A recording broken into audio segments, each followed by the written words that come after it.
In a striking story that highlights the tension between personal beliefs and medical advice, Alex Gooding, a self-proclaimed trad wife and mother of 7, is navigating a dangerous pregnancy condition known as cesarean scar ectopic pregnancy, or CSEP. Despite medical consensus that continuing the pregnancy poses severe risk to her health, Gooding insists on moving forward, rejecting her doctor's advice to terminate. This decision has sparked criticism, not only for the potential harm to herself, but also for the influence she wields as an influencer with conservative anti-abortion circles.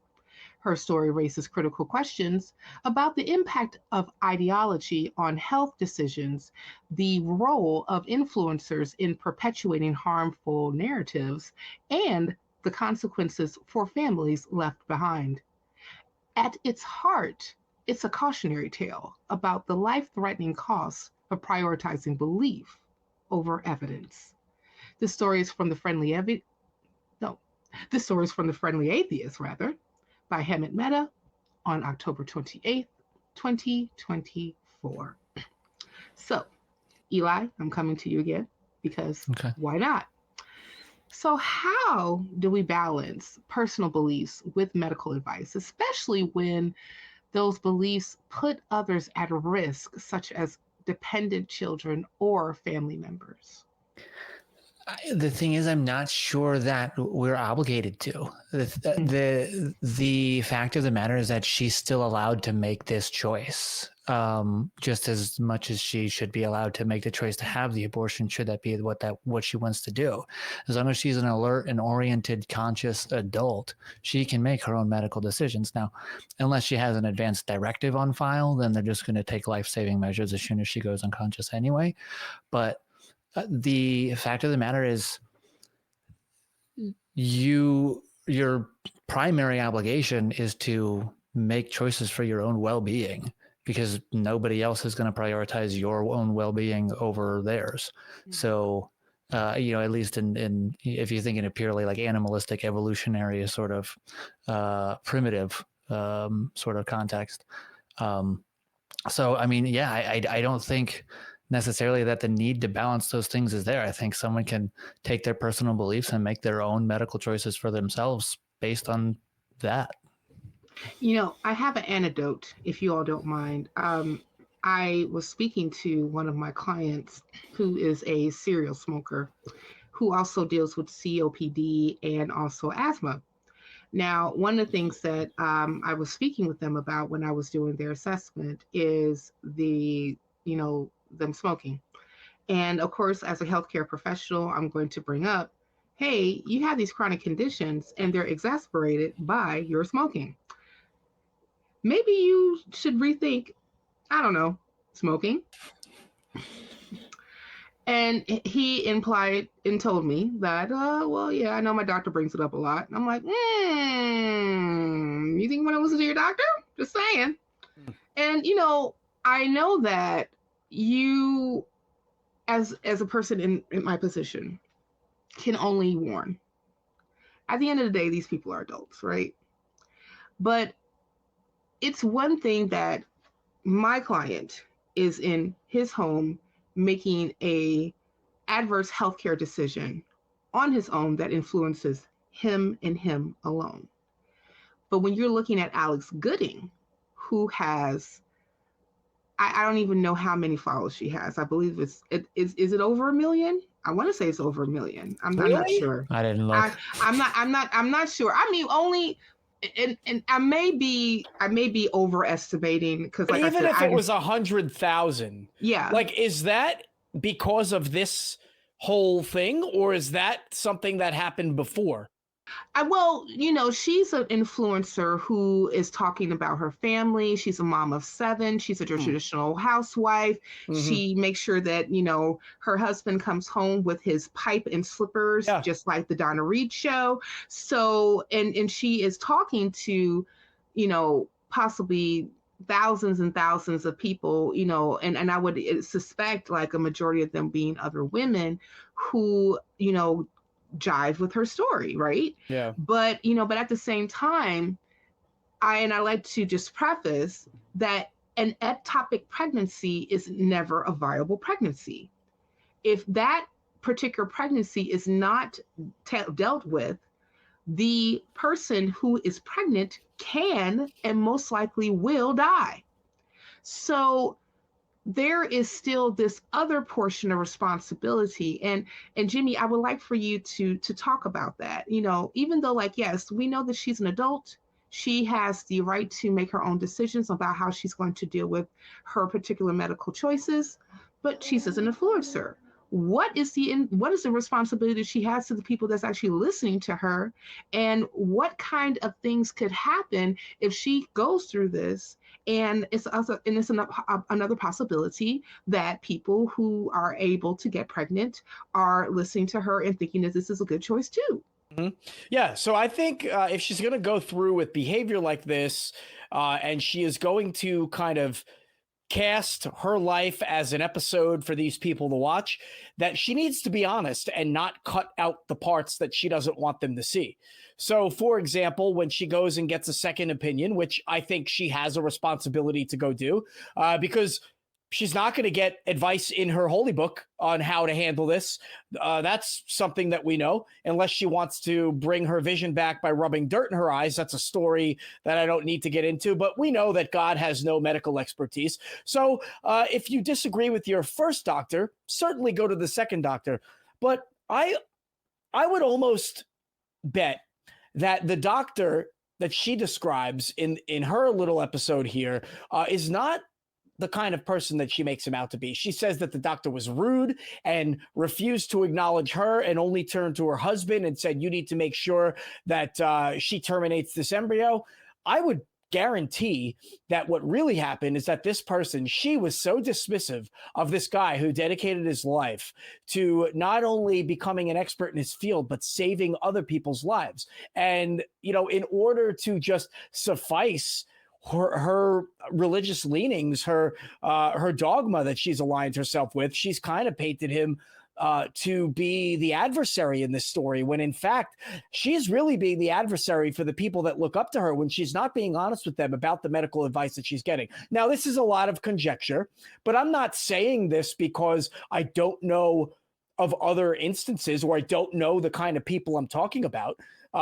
These are people that are not completely honest with themselves about what is good for them and what are good for their families, because they take advice from people who are not trained and not professionals in these medical fields and these healthcare fields. They're taking advice from priests. They're taking advice from old men. And these are young women having complicated pregnancies, multiple pregnancies. So she has a responsibility, I think, to care for her viewers, her influencers, by giving them all of the data. That's my take. What data? Yeah. The data from, because Jesus said. Yeah. I was going to say that, well, if we want to go into medical advice from the Bible, she could always drink the bitter water, but her husband would have to take her to the priest first for her to do it. Eli, you mentioned in your notes about her having a valid complaint about one of her interactions. You want to actually talk about that a little bit more? Yeah, well, Jimmy kind of just threw that out the window, because that was the interaction, the one that Alex Gooding describes, where I'm like, so if that is the truth about that interaction, that's a valid complaint, because as she tells it, she went to a second OB, told that OB she didn't want to terminate. That OB completely dismissed her, turned to her husband and was like, you need to make her do this, which is really dismissive of her agency and autonomy.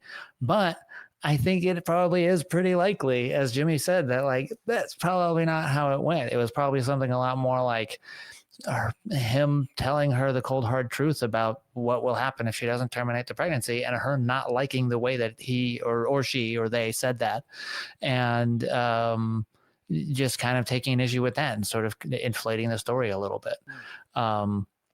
but it is sort of even if regardless of which of those two things is the case, it is still a remnant, I think, of like, as HealthCSP points out in the article, that COVID era, like, do your own research, because now people are starting to think that if they Google the right words, which they almost never do, then they can learn as much about their condition as an MD or a DO, and it's just not the case, and it leads to stupid decisions like this.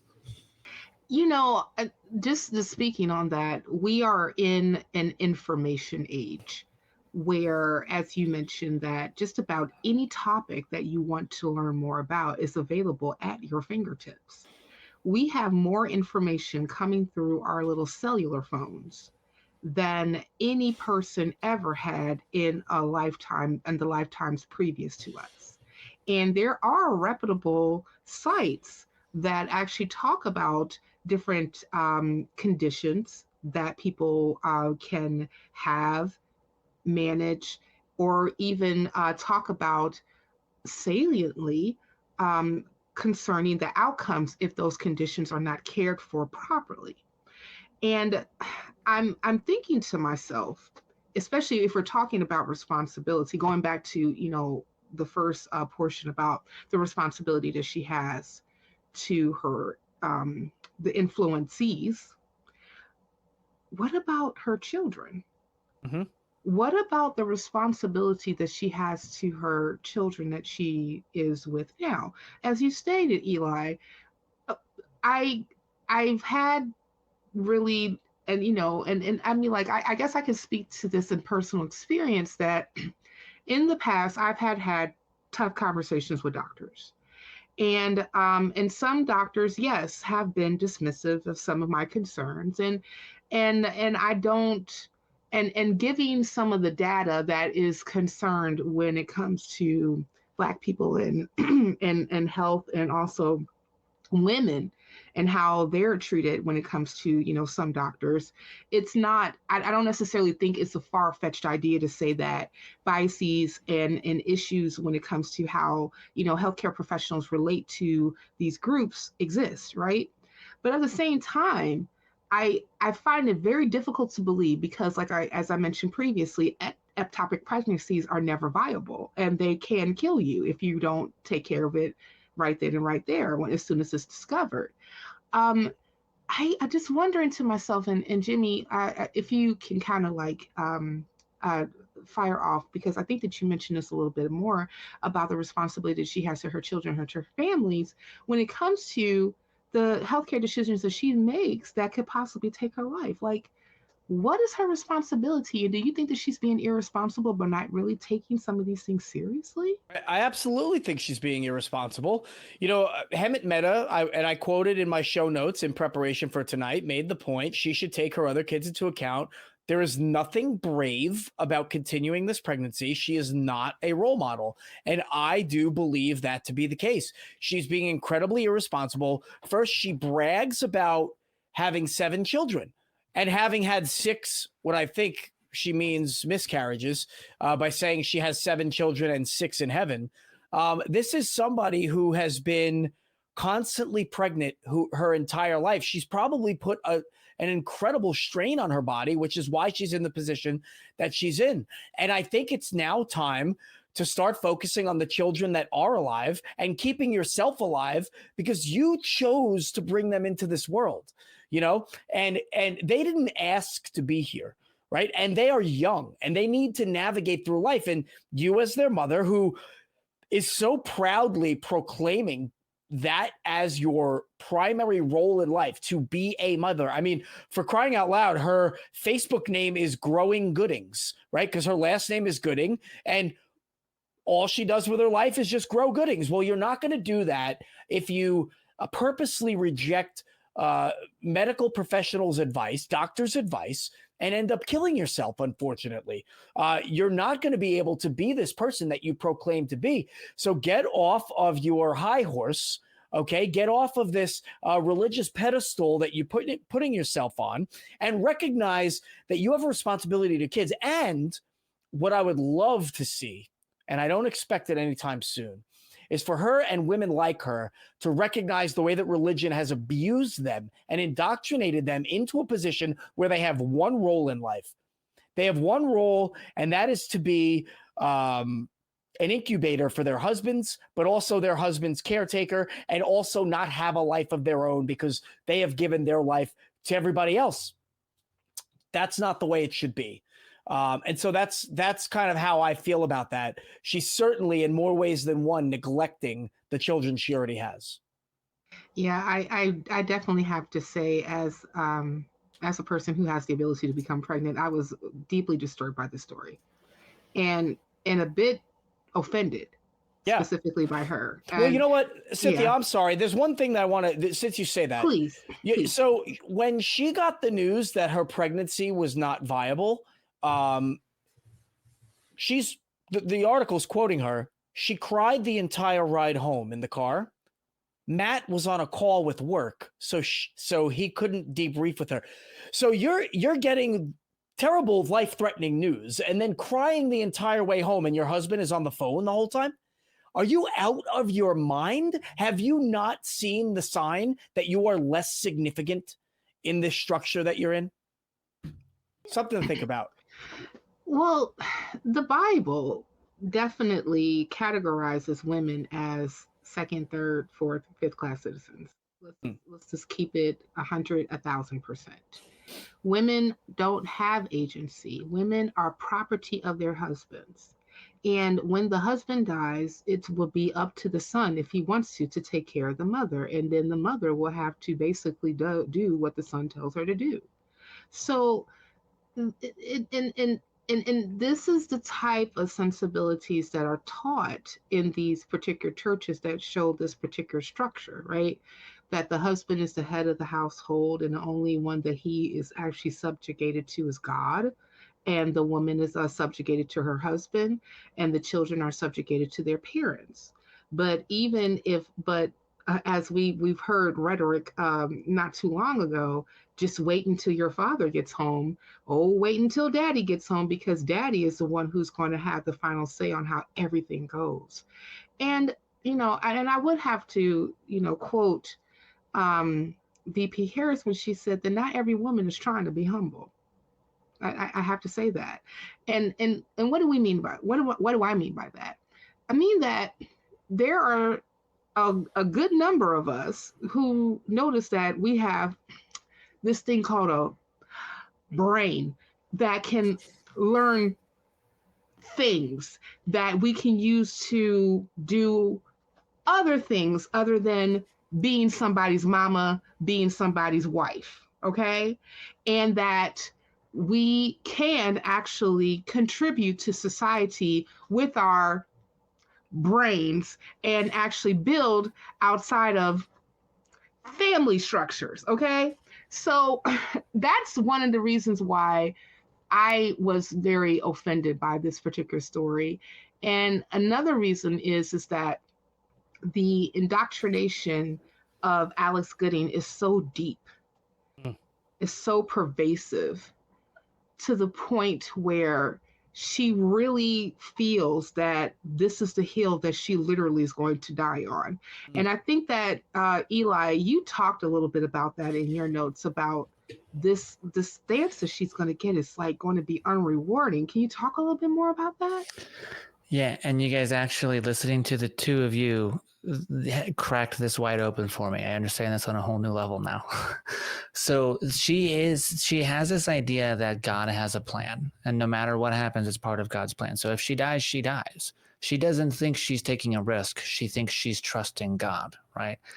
The other thing is that, as the two of you pointed out, she's so indoctrinated to think that having children is what she is supposed to do. She looks back on how, she used, IVF in some of her previous pregnancies. She has delivered via C-section. So these are some people hold the idea that, giving birth or getting pregnant in certain ways isn't, real pregnancy or real birth. And she didn't express that, at least in what we read. But she may hold the view that if she can't naturally, conceive conceive and gestate a baby on her own without medical help, then she's failing at what God put her here to do. So she may be of the mind that, like, if I can't do this naturally, then I'm just going to die trying to, because that's God's plan for me.